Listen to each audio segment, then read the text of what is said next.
Hi, everyone. Welcome to the Rise Up For You podcast. Today, we have an exceptional guest whose multifaceted journey is inspiring women worldwide. Samantha Lynn Peters is a mentor, entrepreneur, author, and podcast host dedicated to empowering women around the world to find their purpose and elevate their lives.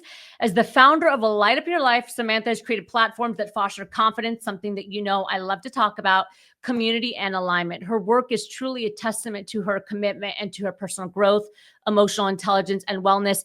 We also talk a lot about education in today's episode and how self-confidence is impacting the current generation and the young adults that one day will be running this country. In this episode, Samantha will share her transformative journey, insights on overcoming adversity, and strategies to unlock your full potential.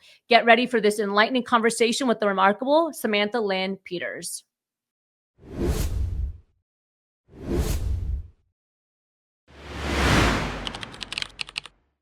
Hello. Hi, Samantha. Thank you so much for joining the Rise Up For You podcast today. Thank you so much for having me. It's such a pleasure to be here today. Absolutely. I'm looking forward to our conversation because for those of you that are listening, I had the honor of being interviewed on Samantha's podcast last week, and we geeked out a lot on self-confidence. And so today I'm excited to hear from Samantha, like self-confidence, the importance of it, the different strategies that she's been able to implement. If you're familiar with Rise Up For You, you know that self-confidence is one of the biggest things that we talk about. So Samantha, before we jump in, tell the audience a little bit about who you are and what you do. Yeah, so thanks so much for the introduction. That was really beautiful. So I actually used to be in the education field. I got my bachelor's and my master's degree in education, and I ended up switching my career about 3 years ago. And in that time, I was bartending as well. I felt like I was just living to work and I needed something else that really fueled my passion and my purpose. And so I ended up starting a network marketing company, and I feel like I learned so many valuable skills and I grew a really big team under me, and I have a bunch of customers. And I felt like I needed to transition off of that. So that's when I started my podcast. I became an author. I started speaking. And before we jumped on this podcast, I mentioned to you that we just launched, my business partner and I, a women's empowerment group. That. So I'm very excited. So that's kind of where I'm at now. And I just feel so in alignment. I feel so free, and I'm definitely living in my purpose right now.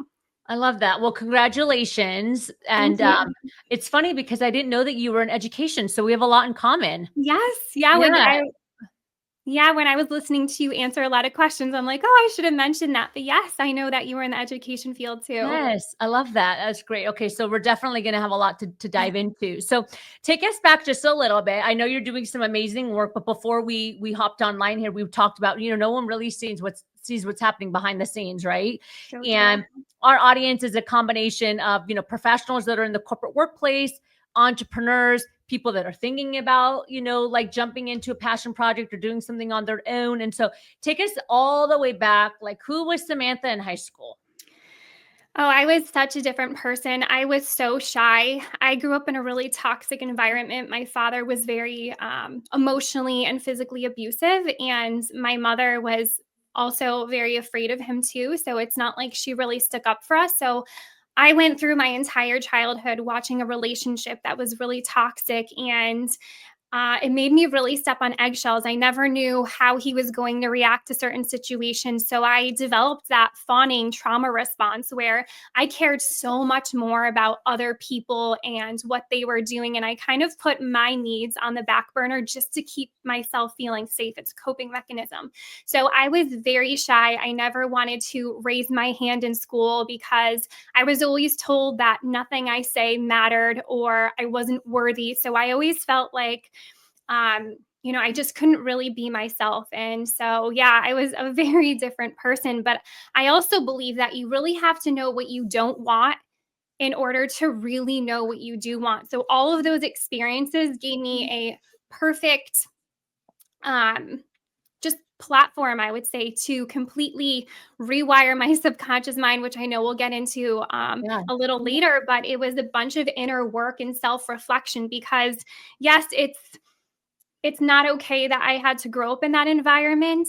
However, I'm an adult now and I have to take those responsibilities on myself to be able to heal, to be able to do that deep introspection, because I know when I raise my own kids, I don't want to have them go through all of that. So I know that for me, I'm definitely the person in my family that's breaking these generational curses for my future family. So it's definitely a huge undertaking. And I was not this way before, but it's just been a really incredible healing journey for me. That's amazing. So I'm glad that you brought that up, and thank you for sharing your story of, when you were younger, because you and I have similar paths and similar journeys, but I would say we had opposite childhoods. And I always talk about how self-confidence really starts when you're younger, because the environment that you're in, the people that you're around, parents, teachers, society, culture, it shapes your belief system. And so I do think that some of us have to work a little bit harder at building self-confidence, especially if in their adolescence stage, when they're children, they don't have that feeling that they're enough, right? It's kind of like they have to rework the muscles. Where I know for myself, I did have that. My parents were always like, you got this, they Oh, always that's pushed amazing. us. Yeah. So I'm curious, a lot of people resonate with you and your story. How did you, and are still doing it because you're doing it for yourself? How did you get to this space where you recognize, like, that's not my story? Like the little Samantha that was told that she's not good enough, like that's not me anymore. I am good enough and I can do this and I can move forward. How did you get to that place? What were some of the things that you did for yourself? Yeah, that's an amazing question. I feel like I had to realize that my father didn't heal from the way that he was treated by his father. He was also, abused, and it was really toxic. And so instead of my father taking the steps and doing the introspection to heal himself, he projected all of that pain onto us. Yeah. And so I now look at it from a different perspective. And I know that he was hurting so bad inside, and he didn't have those tools, those coping mechanisms to um, you know they did the best they could with the tools that they had at the time. And so I look at him now as a little boy and all of the pain that he had to go through. And I think it gives me and him more compassion. And now I'm at a place in my life where I just pray. But it was so, so difficult. I had to analyze every single one of my thoughts, because your thoughts carry a vibrational frequency. And if you're Yep. thinking very low about yourself, that you're not worthy, that you're not good enough, those were all the things I was telling myself. You're going to be attracting that into your life and your experience. So it was really, and I know you talk about this too, that I had to analyze my thoughts, I had to stop them, and I had to swap them for a more empowering belief. And that takes a lot of time. Ed Milet says it best too. He talks about rewiring your subconscious mind and thinking about those same thoughts as a CD. And every time you think of that negative thought, you scratch the CD and you think of a more empowering thought. And so as you keep doing that, that song won't be able to play anymore, because there's been so many scratches and so many times that you thought in a different way. So it was really realizing my thoughts and having to change that and the stories that I would tell myself. I love that. I love everything that you're saying, because I think for so many people, oftentimes we get stuck in this fixed mindset of like, well, this is just how I think. And, my thoughts aren't going to change. But I mean, for everyone that's listening, there is such thing as neuroplasticity. Your brain can change and you can rewire your thoughts. And everybody has self-doubt, including Samantha and I, but we've understood exactly what Samantha said, also Ed Milet, that the more self-aware you become and you start like scratching those thoughts away, the more you realize that you can take ownership. And I think that you said that beautifully, Samantha, because I do think that sometimes people get so stuck in their thoughts, it becomes their identity, and they don't realize that they can like actually move out of it and shift out of it. So as you're talking, there's always a bunch of things that come into my mind when I do these interviews. And one of them is there's so much consumption right now, because you brought up self-awareness, right? And being able to like become aware of the thoughts that you have. There's so much out there right now that's overstimulating the human mind. People are scrolling on social media, the things that they watch, the things that they hear, the energy that they get from work, the energy that they get from other people. And I would say, just from the experience that I have with my company and our team working with leaders and entrepreneurs and organizations, most people don't allow themselves even 5 minutes to just sit in their own silence. They are just constantly on the go, on autopilot, hitting burnout. So how would you say, like, with everything that's going on, what can people do to actually get in a space where they can at least hear their own voice? They can hear themselves think. Yeah, amazing question. So for me, it really started with picking up a meditation routine. So I will not leave my bed in the morning without doing a 15-minute to 20-minute meditation. And that gives you the ability to be in the present moment, connect with yourself, because you can't change your thought patterns if you're running on autopilot, like you mentioned Yeah. before. You need to really sit with yourself. And it's really hard. I talk to so many people and they say that I can't meditate.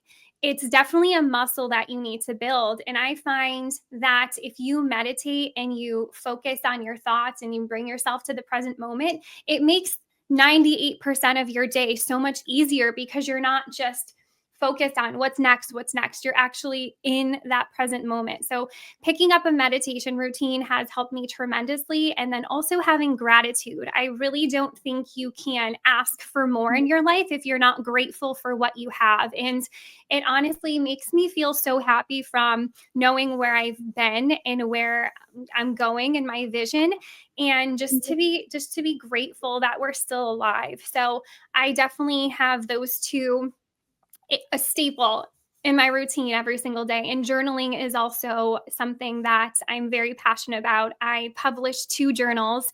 And so it really helps get those negative thoughts and those things, if you're feeling stressed or anxious, down onto paper, because it takes that weight off of your shoulders. So that's another practice that I like to implement as well.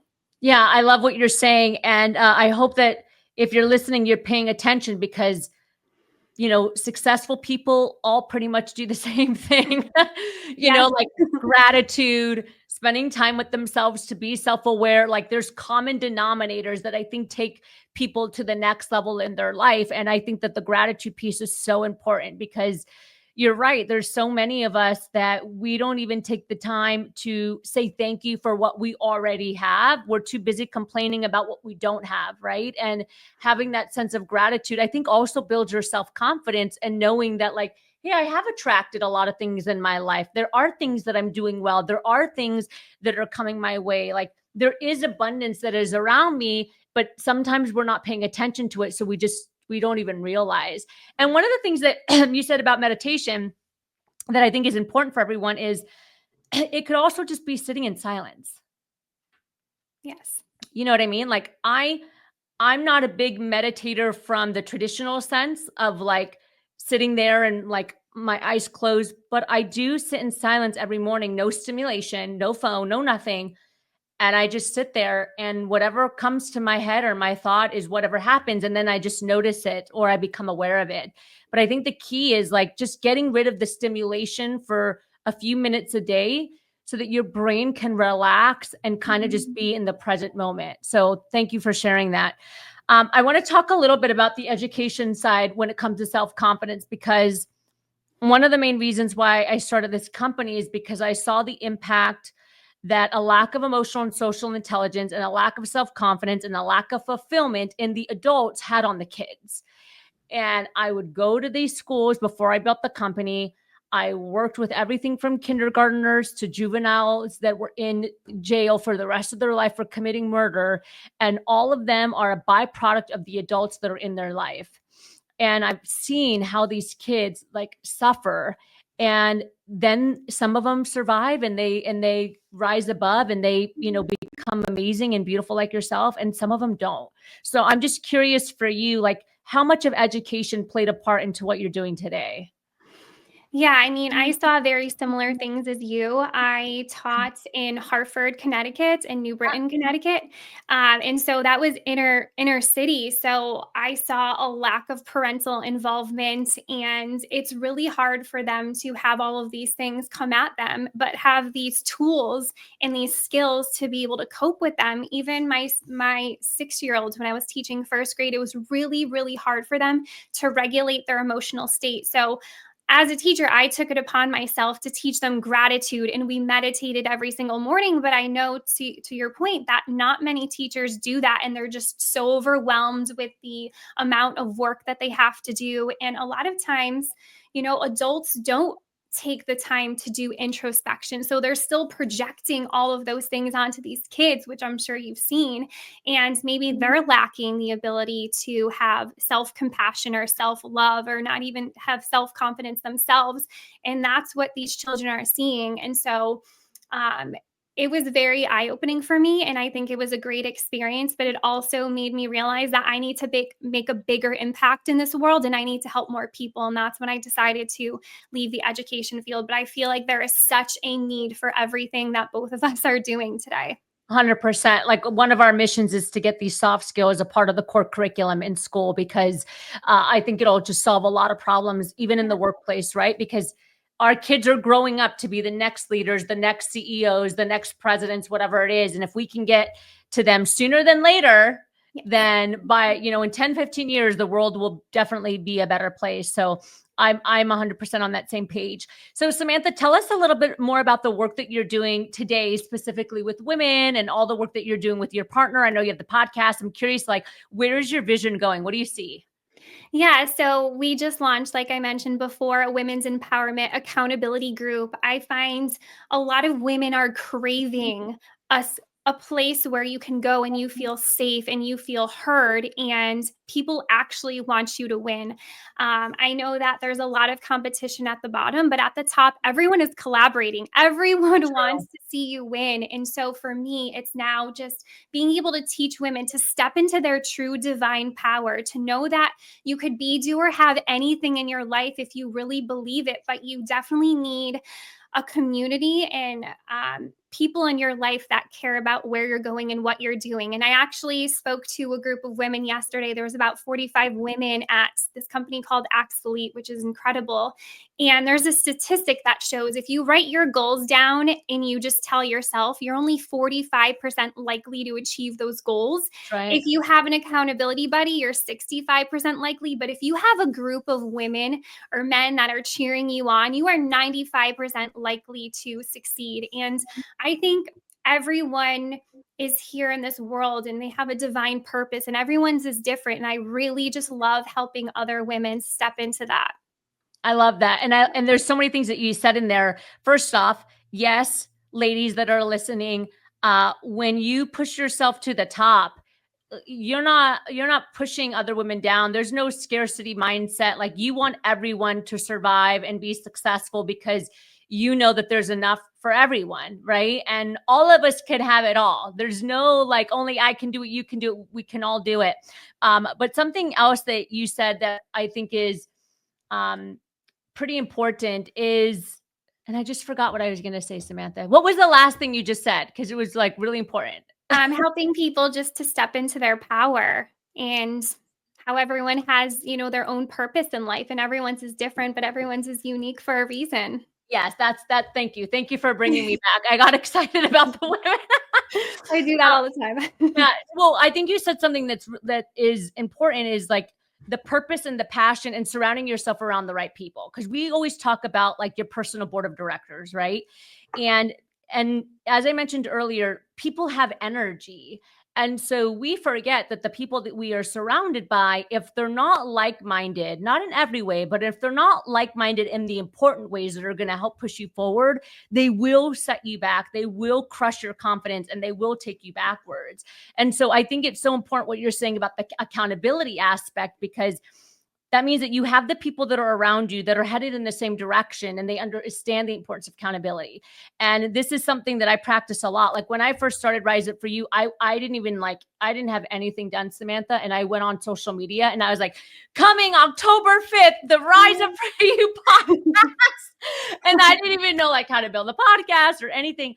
But the second I hit send, I knew like, okay, hell or high water, you're doing this because all these people are commenting and liking, and oh, I can't wait. And now it's like, oh, you better get it done. You know what I mean? So there's something very powerful for the accountability aspect. And I think that is really important that you're bringing that element into it. Honestly, that's where a lot of the transformation happens. And I know you know this too, Samantha, from being in education. It's not enough to be a passive player in your life. You can't just read a book or, just journal. You've got to have people around you that are pushing the muscles that you have within yourself to grow. And that's where transformation happens, is when you have the emotional and the experiential side of things culminate with the education. And if you don't, it's hard to see any movement within yourself. Yeah, I completely agree with everything you said. And I also think it's so important to have mentors. And I say this a lot, but you need to have mentors in your life who have been where you are and know where you're going, right? If I wouldn't choose a mentor that I didn't want to live the same life as. I mean, I look up to these people with such respect because they have gone through so many things to develop them to the person they are today. And that's also another thing I want to highlight. If you have really big goals and dreams, anyone listening to this, maybe you want to make $1 million. It's not even the money, it's the person you become and the skills you attain to get you there and the relationships that you cultivate. So I also think mentorship plays a huge role into it. Yes, you need those right people around you, but mentors are going to absolutely take you to the next level. Yeah, I love that. And I love that you said that mentors that have done it. I always say, don't take advice from someone that you don't admire, and don't take advice from someone that's never done it. So all of you that are out there that are, let's just say, trying to build the business, because I know, half of our listenership are entrepreneurs. If you're out there trying to build the business and grow an entrepreneurship and you have a bunch of naysayers that have never built the business, that opinion is not something that you need to be listening to, right? Anyone that's built a business is probably going to tell you, like, do it. You got this. Actually, this happened yesterday, Samantha. I had a friend of mine call me who was looking to get into entrepreneurship, and everyone around her is telling her that it's risky. I'm like, well, do any of them run a business? She's like, Yeah. no. I'm like, you got this, girl. Like, listen, set yourself up for success, create a roadmap, put some strategies down, make sure you have a game plan, and just go out and get it. Like, trust in yourself, believe it, you got this. She's like, thank you. And I'm like, listen, I built the business. I'm still building it. Mhm. I'm speaking from experience. Make sure that you don't let people rent the space in your head, right? Like, you got to get rid of all of those squatters. Yes. Absolutely. I couldn't agree more. And a lot of the times, people are just projecting their own insecurities and their own ability and belief in themselves that they could do it. And so they're like, well, if I can't do it, let me project that onto you. And so, 100%. again, it's so important to realize. And I like to take inventory after every conversation, after if I go to dinner with someone, how do I feel after? Is my energy feeling like it's raised, or are they like sucking the life out of me? So I Totally. really think being able to take inventory of the people that you're around and the information and the feedback that they give you is so important to analyze. I agree. I totally agree. Samantha, this has been a great conversation. I really enjoy our time together. I'd love to jump into the power section of the interview. Okay. So I always like to start to ask, this is like rapid fire questions. If you can leave the world with one final message, we call it our golden nugget here at Rise Up For You. What's the golden nugget you would leave for everyone? That it doesn't matter where you come from, you can absolutely change the trajectory of your life. Absolutely. And I always like to ask, just out of curiosity, because we do teach emotional intelligence here, what's something that makes you cry on demand? Cry on demand. I feel like every time I listen to Ed Milet speak, because he's just so powerful and he has such a meaningful message, he always brings me to tears. Yeah, he is very powerful. I had the honor of watching him, I think, a year ago on stage. It's the first time I've ever seen him, didn't know anything about him. And Oh, I was just like, who is this guy? And I literally felt every emotion in his talk. If you're not familiar to Ed Milet, check him out, guys. He's really good. And then one question that I have is, obviously self-confidence is a big thing. We've been talking about it a lot today on today's theme. If you had to rate yourself 1 through 10 in self-confidence, 10 being amazing, 1 being danger zone, what would you give yourself and why? I would say an 8. I feel like I'm always trying to become a better version of myself. And I really think a huge part of stepping into self confidence is keeping the promises you make to yourself. So showing up every single day, even if you don't want to. And I will be honest with you, there's some days where I feel very overwhelmed and I shut down, but the next day I'm I'm looking at my vision, I'm looking at my why, and I'm reminding myself that I need to step into the most powerful version of myself because I'm here to change lives. So I definitely think it would definitely be an 8 right I at love, this point. I love that. One more question for you, Samantha. But before I ask, tell us where we can find you, where we can get your books, and how we can connect with you. Yes, great question. So I have a website. It's lightupyourlife.org. You can find my podcasts, my ebooks, our women's empowerment community. There's so many incredible resources there. And then on Instagram, it is Samantha Lynn Peters, my entire name. And I know you'll probably link it in the show notes. And I would love to offer your audience 2 free ebooks. We just launched one. It's called Cultivating Happiness from Within, which I think is so important. You don't have to look at external circumstances to make you feel good inside. And then also my ebook on unleashing inner confidence. Very good. And we'll put those in the show notes for you. And thank you for the gifts for the audience. Absolutely. Yes. Final question. As you know, we're the company Rise Up For You. What comes to mind for you when you hear that phrase? Well, I know your backstory behind it, and I think it's absolutely beautiful. And I think every single one of you listening to this needs to rise up to become the best version of you because you deserve to see your best you. Yeah, I love that. Thank you, Samantha. Thanks for joining us today and for sharing. Yes, thanks so much for having me. Absolutely. And thank you, everyone, for joining the Rise Up For You podcast. Again, this is your host, Lena Nasserdeen. Every single week, we are bringing you brand new episodes with amazing leaders, executives, entrepreneurs from around the world that are here to serve you and your team. Be your absolute best. Make today great. I will see you next time. Thank you, Samantha. Thank you. Hey, I hope you enjoyed today's podcast. Before you leave, don't forget to subscribe to our podcast and YouTube channel and check us out on social media. We are everywhere from LinkedIn to Instagram to Facebook at our simple handle at Rise Up For You. On every single platform, it's exactly the same. And we're providing new content on every single platform. So there's something different everywhere. So don't forget to subscribe to our channel, subscribe to our podcast, and connect with us on social media. I'll see you next time.